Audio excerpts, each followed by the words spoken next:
Hi friends, welcome to RR சமையலறை. இன்னைக்கு நம்ம வாயில் போட்டதும் கரையிற மைசூர் பாக்கு தான் செய்ய போகிறோம். வாங்க பார்க்கலாம் எப்படி செய்கிறதுன்ட்டு. அதுக்கு முதல்ல அடுப்பில் ஒரு கடாயை வச்சுட்டு ஸ்டவ் ஆன் பண்ணிக்கோங்க. அடுத்ததாக ஒரு கிண்ணம் கடலை மாவை கடாயில் போட்டு கைவிடாமல் வறுத்துட்டே இருங்க. கடலை மாவை இப்படி வறுத்து மைசூர் பாக்கு செய்யும்போது அதோட சுவை ரொம்ப அருமையாக இருக்குங்க. அதனால் வறுத்துக்கோங்க. கடலை மாவு வறுக்கிற பக்குவம்னு பார்த்தீங்கன்னா, மாவு நல்லா வறுபட்ட மணம் வரும். அதே சமயம் நல்லா சூடாகவும் இருக்கணும். கையில் தொட்டு பார்த்துக்கோங்க.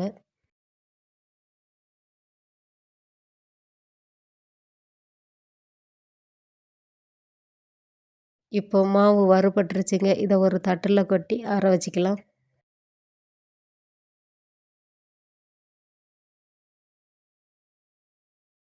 மாவு ஆறுனதும் ஒரு சல்லடையில் போட்டு சலிச்சிக்கோங்க.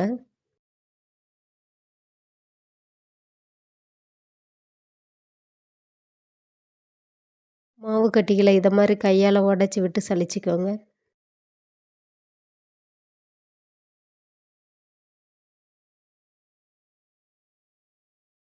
மாவு சலிச்சாச்சுங்க. இப்போ அதை ஒரு பாத்திரத்தில் மாற்றி ஒரு ஓரமாக வச்சுக்கலாம். அடுத்ததாக ஒரு ட்ரே எடுத்து 1 டேபிள் ஸ்பூன் அளவு நெய் விட்டு நல்லா ப்ரெஷ்ஷால் அப்ளை பண்ணிக்கோங்க. ட்ரே இல்லாட்டி நம்ம வீட்டுகளில் இருக்கிற தட்டுகளில் நெய் அப்ளை பண்ணி வச்சுக்கோங்க.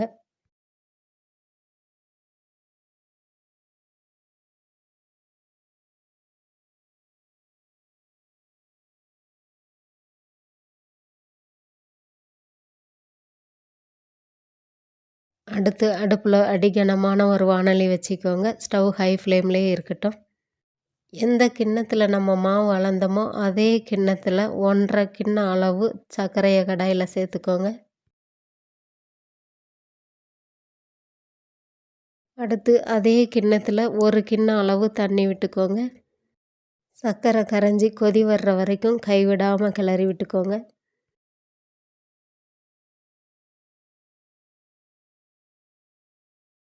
இப்போ பாருங்கள், நல்ல கொதி வந்துருச்சு. இதே சமயத்தில் இன்னொரு அடுப்பில் ஒரு கடாய் வச்சுக்கலாம். இப்போது அதில் மாவு அளந்த கிண்ணத்தில் 1/2 கிண்ணம் நெய் எடுத்து இந்த கடாயில் சேர்த்துக்கோங்க. அடுத்ததாக 1 கிண்ணம் ஃப்ளேவர்லெஸ் ஆயில் இது கூட சேர்த்து ஸ்டவ் ஆன் பண்ணி அடுப்பை சிம்மில் வச்சுக்கோங்க.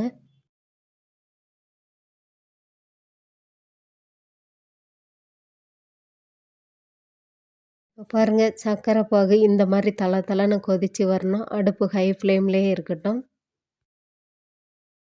இப்போ சர்க்கரை பாகு ரெடி ஆயிடுச்சுங்க. இந்த மாதிரி ஒரு கம்பி பதம் வரணும்.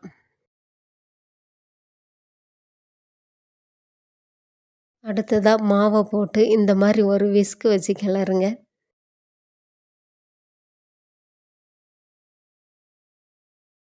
விஸ்க் வச்சு கிளறும்போது ஒரு சின்ன கட்டி கூட கட்டாதுங்க.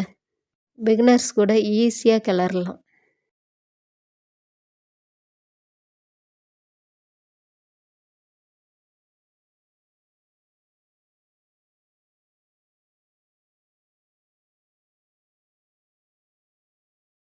இப்போ பாருங்கள், சின்ன கட்டிகள் கூட இல்லாமல் மாவை நல்லா கிளறி விட்டாச்சு. இந்த ஸ்டேஜில் விஸ்க் எடுத்துகிட்டு ஒரு கரண்டியை போட்டுக்கலாம்.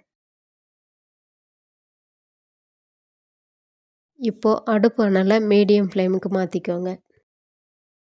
இந்த மாதிரி மாவு வெந்து பபுள்ஸ் வரும்போது பக்கத்தில் சூடாகிட்டு இருக்கிற எண்ணெயை 2 கரண்டி ஊற்றி கிளறி விடுங்க.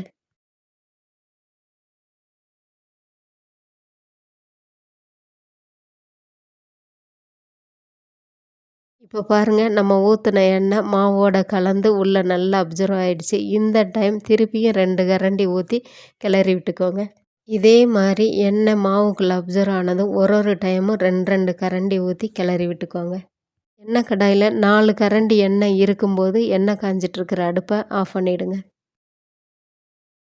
பாருங்கள், எண்ணெய் கம்மியாக இருக்குது. மொத்தத்தையும் ஊற்றி கிளறி விட்டுக்கலாம்.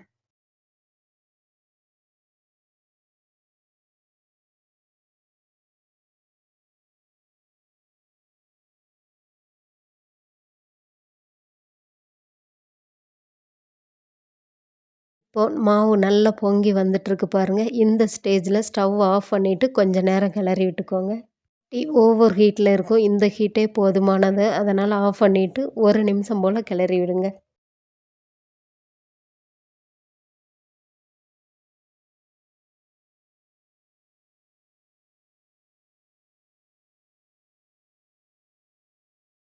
இப்போ மைசூர் பாக்கு ரெடி ஆயிடுச்சுங்க. இத ஒரு ட்ரேல கொட்டிக்கலாம்.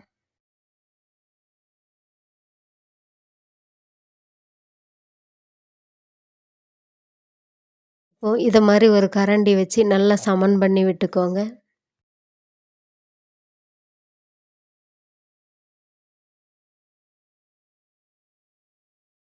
இப்போ நல்லா சமன் பண்ணியாச்சுங்க. இத ஒரு 3 மணி நேரம் ஆற விட்டுக்கலாம். இப்போ மைசூர் பாக்கு நல்லா ஆறிருச்சுங்க. ஒரு கட்டிங் போர்ட் மேல பேப்பர் போட்டுட்டு, இத மாரி ட்ரேவ கவுத்து போட்டு தட்டி விடுங்க.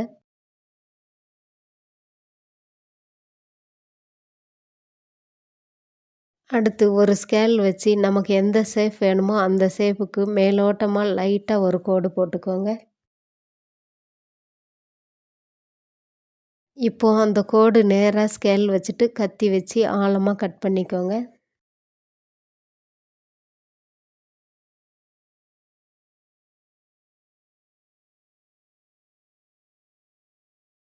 உங்களுக்கு எந்த ஷேப்ல வேணுமோ அந்த ஷேப்ல நீங்க கட் பண்ணிக்கலாங்க.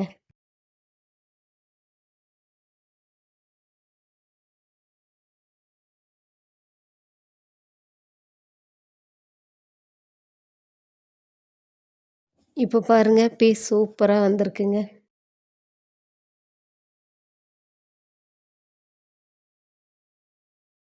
பாருங்க எவ்வளோ சூப்பரா வந்திருக்கு. ரொம்ப சாஃப்ட்டா டேஸ்டியா இருக்குங்க. நீங்களும் ஒரு முறை ட்ரை பண்ணி பாருங்க.